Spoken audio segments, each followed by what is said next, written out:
100 দিনের একটি গল্প।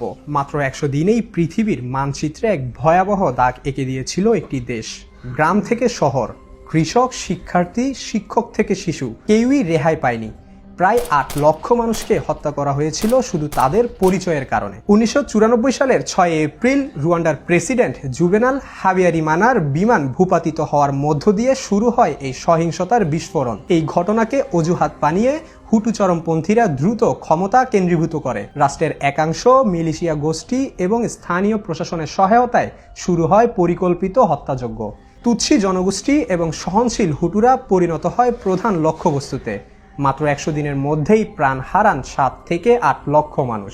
যদিও জানা যায় এই হত্যাকাণ্ড ছিল পূর্ব পরিকল্পিত, জাতীয় পরিচয়পত্রের পরিচয়ই হয়ে দাঁড়ায় তাদের মৃত্যুদণ্ডের টিকিট। রেডিও RTLM দিনরাত ঘৃণামূলক প্রচারণা চালায়, মানুষকে শত্রু বলে চিহ্নিত করে সহিংসতাকে উস্কে দেয়। গ্রাম নেতারা তালিকা তৈরি করে আর মিলিশিয়ারা চেকপোস্ট বসিয়ে একের পর এক হত্যাযজ্ঞ চালায়। জাতিসংঘের ইউনামির মিশন সেখানে থাকলেও তাদের ক্ষমতা ও সেনা সংখ্যা ছিল অত্যন্ত সীমিত। সহায়তার আবেদন জানানো হলেও বড় শক্তিগুলো হস্তক্ষেপে এগিয়ে আসেনি। এই নীরবতা হাজারো প্রাণহানিকে আরো সহজ করে তোলে। এদিকে গণহত্যার আরেকটি ভয়াবহ দিক ছিল পরিকল্পিত যৌন সহিংসতা। নারীদের উপর গণধর্ষণ ও নির্যাতন যুদ্ধাস্ত্র হিসেবে ব্যবহৃত হয়, যা পরে আন্তর্জাতিক আদালতে মানবতা বিরোধী অপরাধ হিসেবে স্বীকৃতি পায়।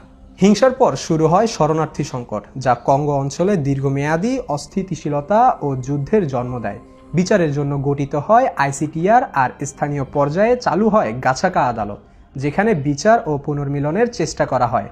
রুয়ান্ডার এই অন্ধকার অধ্যায় আমাদের একটি কঠিন শিক্ষা দেয়। ঘৃণা যখন রাষ্ট্রীয় কাঠামো পায় আর বিশ্ব নীরব থাকে, তখন মানবতা সবচেয়ে বড় মূল্য চুকায়। ইতিহাস শুধু মনে রাখার জন্য নয়, এ থেকে শিক্ষা ও প্রতিরোধ গড়ে তোলা আমাদের সকলেরই দায়িত্ব।